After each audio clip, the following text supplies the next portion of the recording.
Buenas, gatão e gatona. Então vou voltar aqui e compartilhar algumas coisas com vocês. Hoje sobre o que eu estudei em preparação para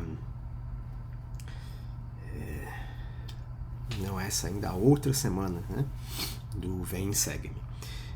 Então hoje eu estudei um pouco Mateus 6, que é a continuação do Sermão da Montanha, tá? E tem várias coisas que eu considerei válidas de compartilhar com vocês. Eu gostaria, e assim, são conceitos e princípios extremamente importantes, que sem dúvida vão ajudar vocês a terem um dia a dia, né? Não é uma vida, mas assim, um dia a dia mesmo, uma aplicações práticas nos seus dias hoje, para que vocês já tenham resultados assim, imediatos, tá? Então, primeiro,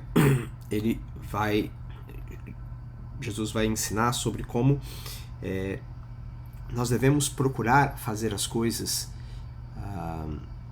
para Deus de forma não secreta, né, mas sem alardes, sem grandes publicizações, com intenção de conquistar o reconhecimento dos homens.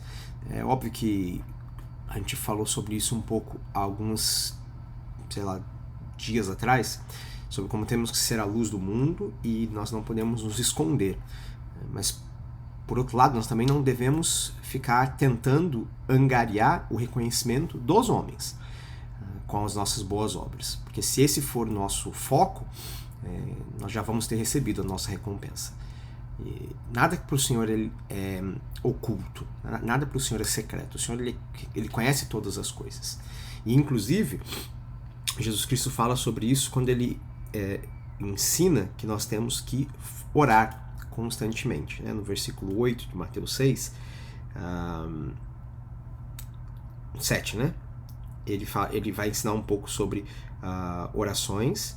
Na verdade, começa lá no versículo 5, do versículo 5 até o versículo 8. E aí depois, então, ele ensina a forma de orar, né, através do Pai Nosso. Mas ele fala que nossas orações elas devem ser comunicações com o Senhor e não com o público que está próximo de nós, enfim, como se estivéssemos buscando a aprovação dessas pessoas. Porque ele diz o seguinte: o vosso Pai que vê em segredo recompensará abertamente. Isso ele fala sobre oração, ele fala sobre a ajuda ao próximo, as doações e tudo mais. E aí ele diz no versículo 7 ainda outra coisa, que nós devemos evitar repetições. A gente costuma fazer as nossas orações e repetir expressões e palavras e termos de forma muito frequente. Ele diz que nós devemos evitar isso, porque as nossas orações elas não devem ser apenas comunicações de mão única, declarações. Orações não são declarações. Orações são comunicações, conversas. E quando a gente conversa com alguém, nós esperamos um retorno. E nós nos comunicamos de uma maneira que é própria para uma conversa. Quando nós estamos fazendo um discurso, uma declaração, nós estamos apenas emitindo mensagens. Mas uma conversa, que é o que deve ser uma oração, ela é uma via de mão dupla. E aí ele fala que nós devemos orar independente do fato de que o Pai conhece todas as coisas de que nós precisamos antes mesmo que nós pedimos. E eu fiquei ponderando sobre isso, né? Não é a primeira vez que eu penso a esse respeito, mas por que então Deus espera que nós oremos se Ele já sabe tudo aquilo que nós precisamos? E eu tive um sentimento de que, na verdade, não é para que Deus saiba o que nós precisamos, mas é para que nós descubramos aquilo que nós necessitamos, seja em termos materiais, espirituais, emocionais. Então a oração acaba sendo uma maneira de uma ferramenta de autoconhecimento. Quando nós paramos para orar de forma sincera e com real desejo, o Espírito vai nos ajudar a entender melhor quem nós somos e o que nós precisamos para ser mais felizes nessa vida e preparar-nos para um dia voltar a viver com o Pai Celestial. Então, por isso que a oração é tão importante. Porque além de ser uma forma de comunicar com Deus diretamente, nos ajuda a conhecer melhor quem nós somos. E aí, mais adiante, ele então ensina que nós devemos perdoar. Que ele diz que se perdoardes aqueles que vos ofendem, vosso Pai que está nos céus também vos perdoará. E isso é algo que eu acredito sinceramente, que nós precisamos aprender a perdoar. Nós, assim, praticamente tudo na vida, eu acredito que nós não podemos esperar mais do que aquilo que estamos dispostos a oferecer. E o perdão não é diferente. Nós não podemos esperar que o Pai Celestial nos perdoe de absolutamente nada se nós não estamos dispostos a perdoar o nosso próximo. E muitas vezes até nós mesmos. O processo do arrependimento, por vezes, ele é travado em razão da falta de perdão da nossa parte para conosco. Então, não devemos guardar mágoas, rancor ou raiva de quem quer que seja.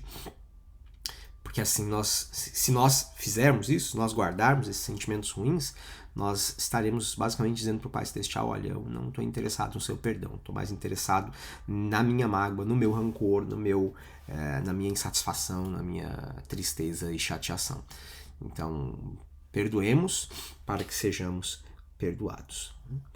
Aí ele vai falar sobre sobre buscar tesouros nos céus, porque onde está o nosso tesouro também está o nosso coração. Então aquilo que nós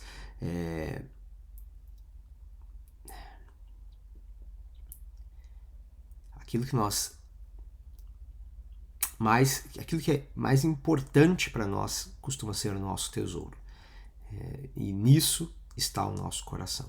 Se o nosso coração não está focado nas coisas mais importantes, a família, o Evangelho, Jesus Cristo, Pai Celestial, nós certamente estamos num caminho que não tende a trazer felicidade no longo prazo. E aí tem mais duas coisas que eu gostaria de compartilhar com vocês que eu acredito que são importantes. No versículo 22 ele diz que a luz do corpo são os olhos.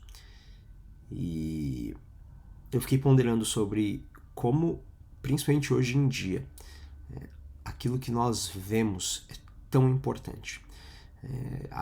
A imagem que eu tenho é de que o olho, ele é como se fosse literalmente uma janela para a alma. Tudo que nós assistimos, tudo que nós vemos, tudo aquilo que nós enxergamos, de certa forma, se acumula dentro de nós, seja para o bem ou para o mal. Então, devemos procurar sempre consumir conteúdos que nos elevem, porque assim como aquilo que é bom nos aproxima de Deus, aquilo que é ruim nos aproxima do inimigo.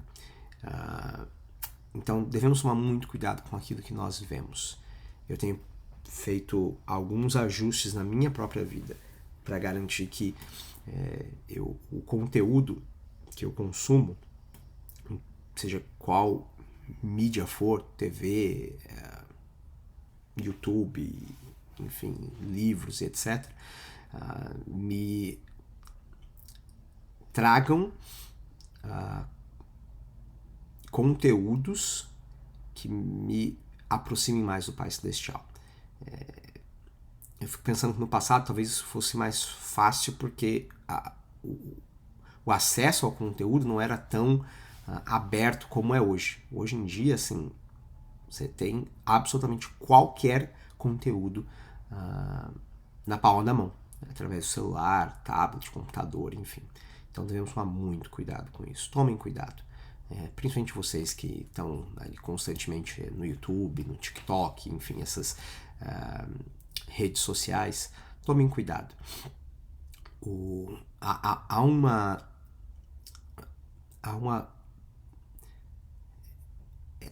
desproporção muito grande se nós compararmos o conteúdo bom com o conteúdo ruim. Vocês vão ter muito mais fácil acesso àquilo que não vai elevar vocês, mas que vai, na verdade, colocá-los para baixo. Então, selecionem, evitem. Se vocês estiverem, enfim, se algum conteúdo mais inadequado aparecer para vocês, troquem imediatamente. Não permitam que esse tipo de informação, não permitam que essas coisas entrem na sua alma através dos seus olhos, tá bom? E por fim ele diz que nenhum homem pode servir a dois mestres. Ou ele vai amar a um e odiar ao outro, ou ele vai se ater a um e desprezar o outro. Se apegar a um e desprezar o outro. Eu fiquei pensando sobre desprezar.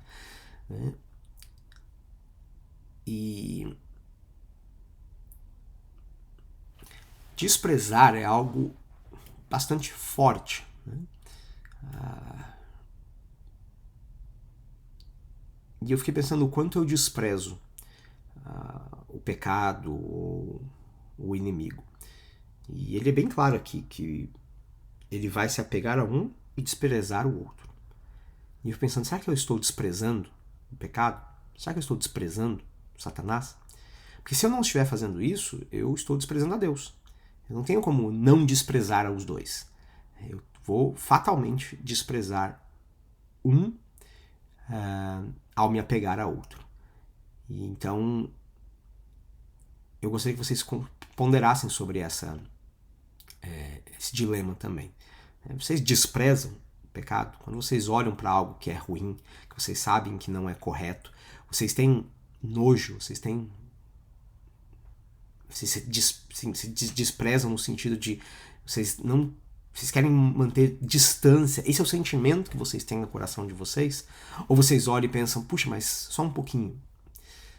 Porque se esse é o seu pensamento, se esse é o meu pensamento, nós estamos, na verdade, desprezando a Deus.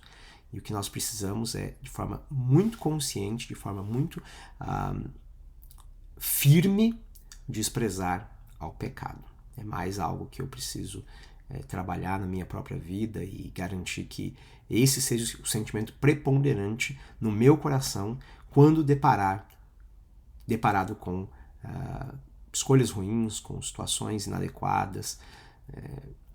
Elas devem ser de forma firme e determinada desprezadas. Esse capítulo tem muitas verdades e princípios que são importantes para o nosso crescimento espiritual e emocional. E eu convido vocês a lerem esse capítulo, capítulo 6 de Mateus, e ponderarem sobre os ensinamentos de Jesus Cristo. Ele é o nosso Salvador. E através dele nós podemos superar as nossas limitações e fraquezas, que muitas vezes vão nos fazer tropeçar. Mas ele está lá com os braços estendidos para nos erguer e elevar. Não se esqueçam disso. Eu amo vocês. Um beijo.